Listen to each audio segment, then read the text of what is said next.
And I wanted to just address the suicide claim because almost every legislator that I've talked to has said, well, we don't want to pass any legislation that's anti-transgender because these children will kill themselves. First of all, legislation that affirms reality and truth is not anti-transgender.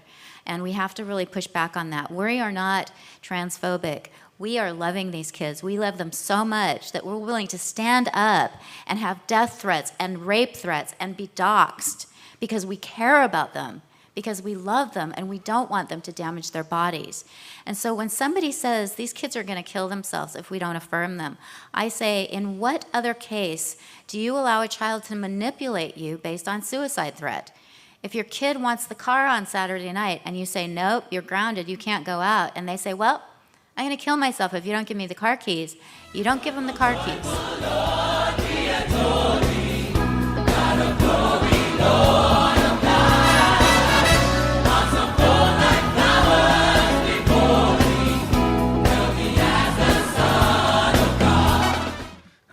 Aaron Brewer.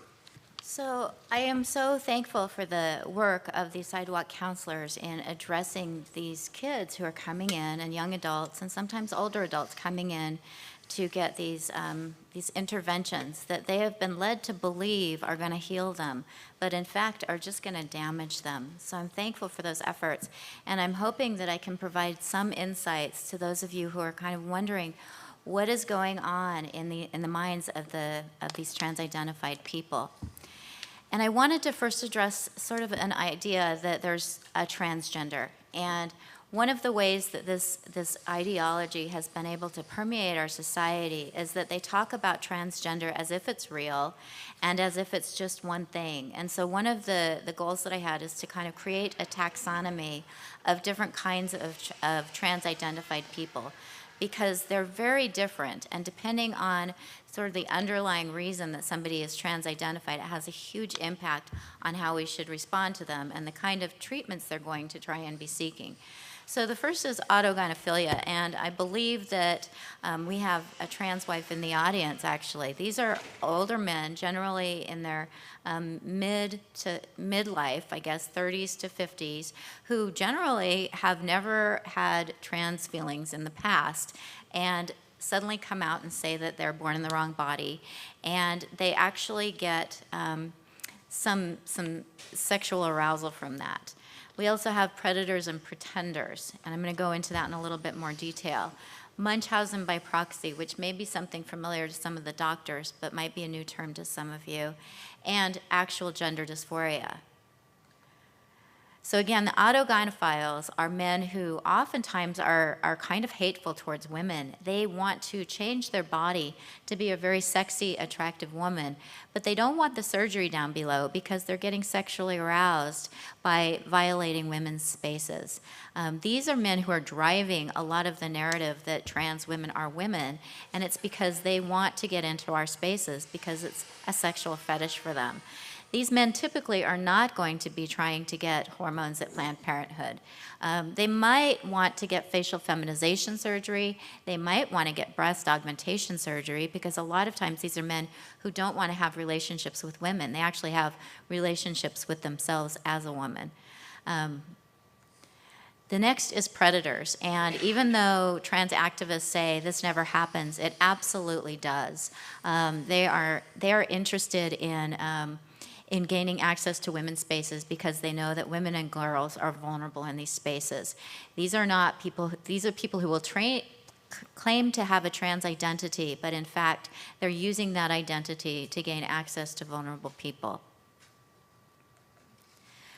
We have pretenders, and I think we're seeing this a lot. These are often men who have figured out that if they say they have a trans identity, suddenly they have privileges that they otherwise didn't have. And we see this oftentimes in sports. We actually have a man going to the Olympics who claims to be a woman, who lived as a man most of his life, was competing in powerlifting as a man, not very successfully, And now he's claiming to be a woman, and suddenly he's one of the top power lifters. Because we know that physiologically men are stronger than women. And so these are men who oftentimes, and actually I'm just going to say, one of the things that I was so hoping that Donald Trump would do in his last days in office was to come out and say he was a woman so that he could be the first woman president.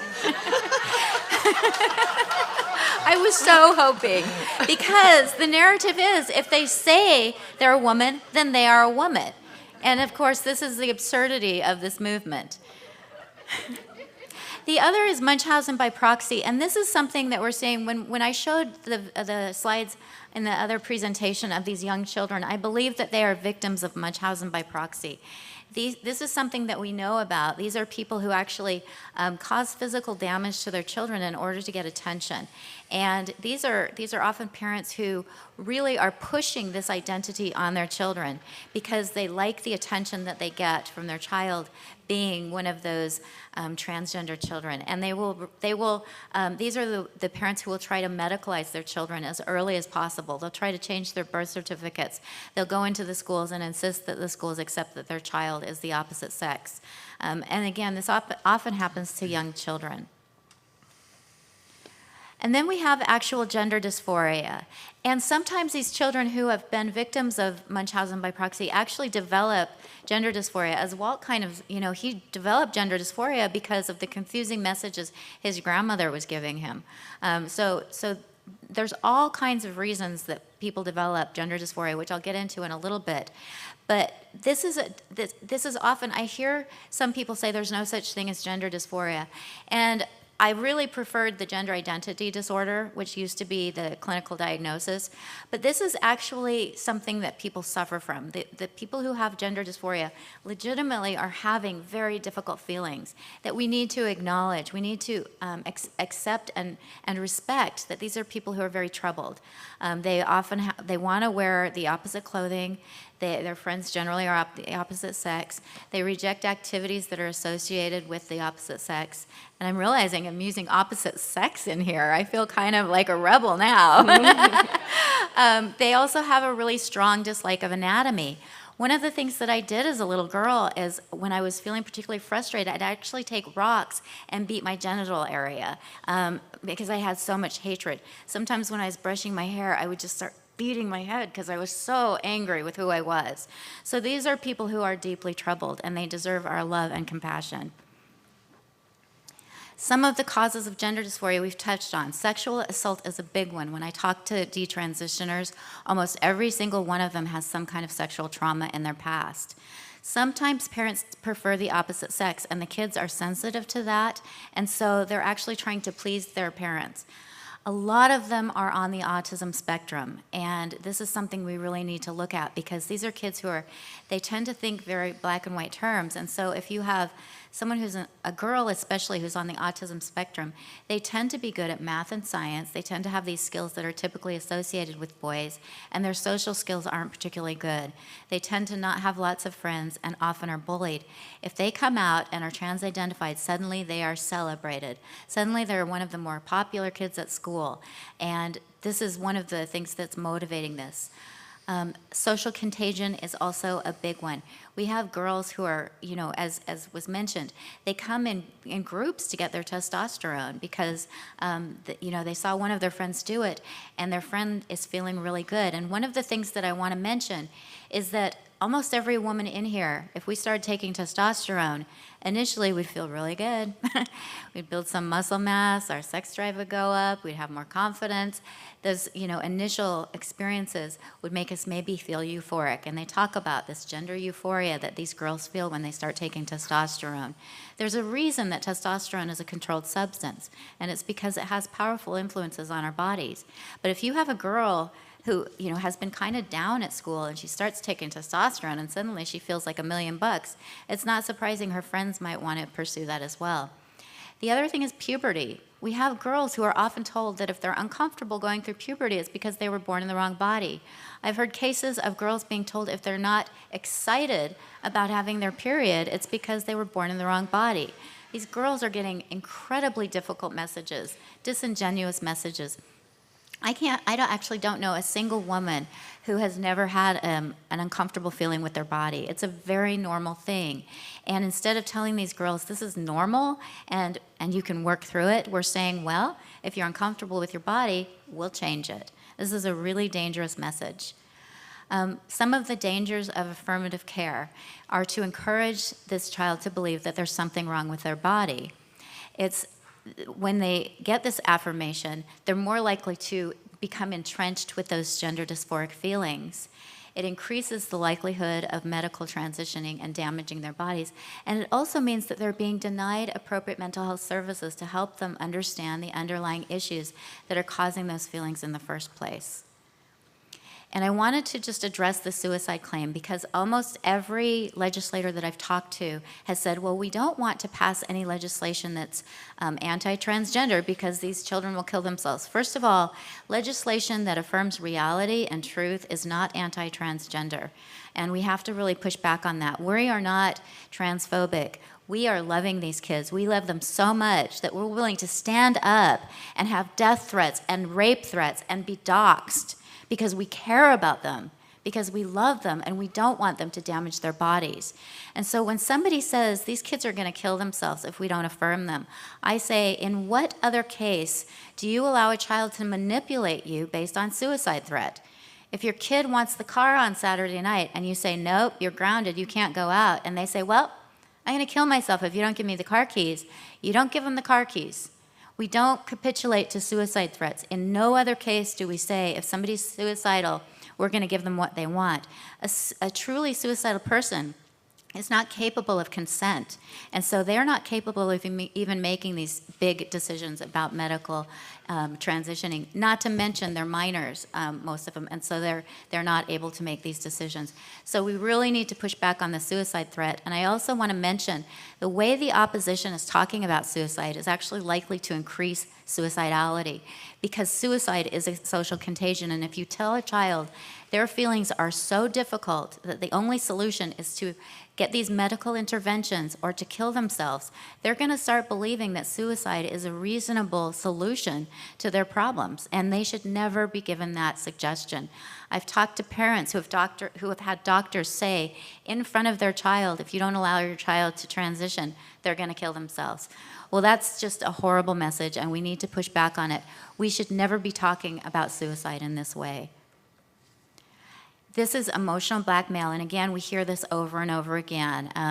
Maria mentioned the glitter families. We often have transgender activists say, well, if your parents don't love you, I'll love you, and just encouraging children to reject their family, which puts them in danger. Anytime a child is estranged from parents who love them, that child is in danger. And they're told if you don't accept your child's gender identity, that you don't love them. Their child's given that message, and it's a lie. It's also undermining parents. They're told, again, they go to school and they're encouraged to transition. They're told they don't tell their parents that the kids are transitioning. And again, if your parents don't accept you, I'll be your mom, I'll take over your family. These are really dangerous messages. And all of this leads to confusion. I'm going to go through this quickly because I'm running out of time, but I want you to look through this if you get a chance later to talk, because all of this really just promotes incredible confusion among children. And transitioning does not resolve gender dysphoria, and that's the important message. These kids are told that they're going to do all these interventions and they're going to feel better, and that's what they want. They want to feel better. But we know that this doesn't actually help them feel better because it's not addressing the underlying issue.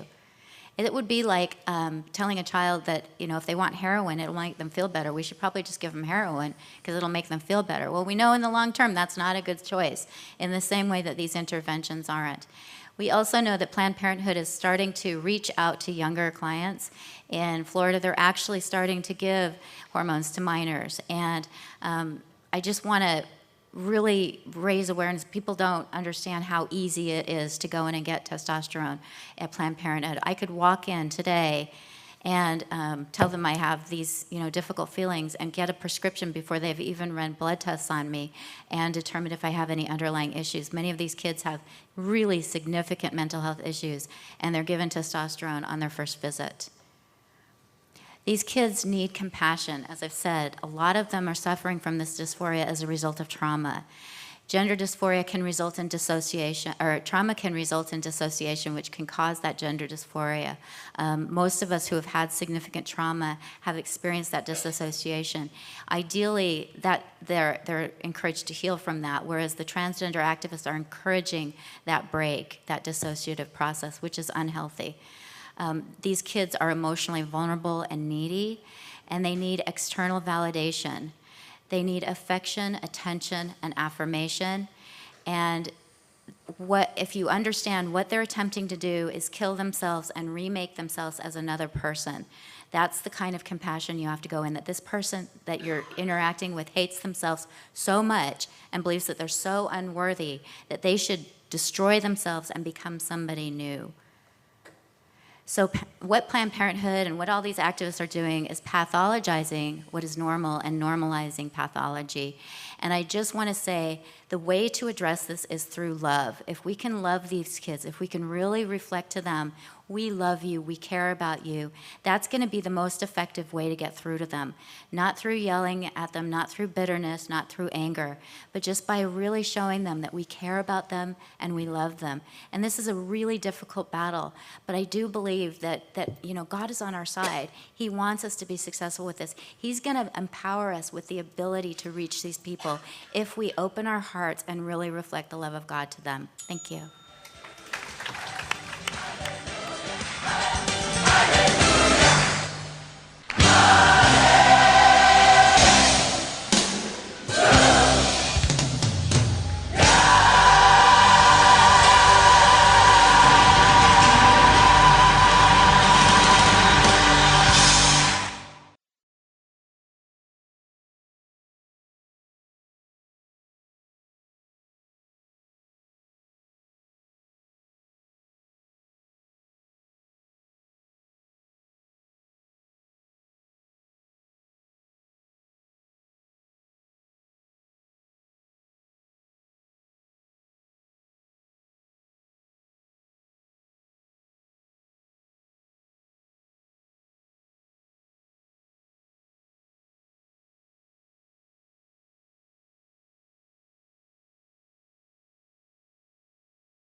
professionally.